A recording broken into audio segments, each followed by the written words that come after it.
Samantala, natanggap na ng humigit kumulang 6,000 empleyado ng DepEd ARMM ang kanilang refund na may kabuuang halagang 200 milyong piso mula sa GSIS. Ang buong ulat ihatid sa atin aming kasamang si Jul Munir General, live via phone patch.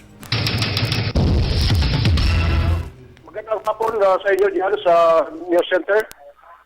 Nakatanggap na ang humigit kumulang na 6,000 empleyado ng Department of Education sa Autonomous Region and Muslim Mindanao ng kanilang refund mula sa State Pension Fund ng Government Service Insurance System ayon sa pahayag ng tinanong ng DepEd ARMM.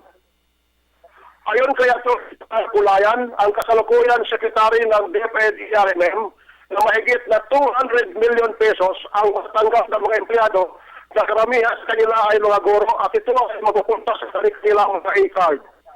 Binigyan din niya Tony Kulayan, ito ay pagkatapos ma-update at mapag-reconcile ang DepEd ARMM account sa GSIS na ginawa noon pang third week ng buwan ng Agosto ng taong kasalukuyan. Hinggil nito sa katakdang dumating bukas dito sa lungsod ng Cotabato si GSIS President Robert Vergara upang makipagpulong sa mga opisyalis ng ARMM at pati na sa mga miyembro ng GSIS sa lalawigan ng Maguindanao at pati na sa lungsod ng Cotabato.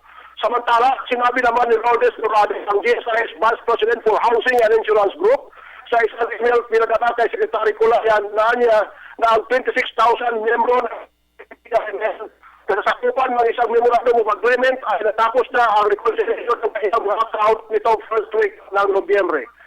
Ito, sinabi rin ni Dorado na may 2,500 veterano na empleyado at tatanggap din ng adjustment sa kanilang retirement or separation benefits.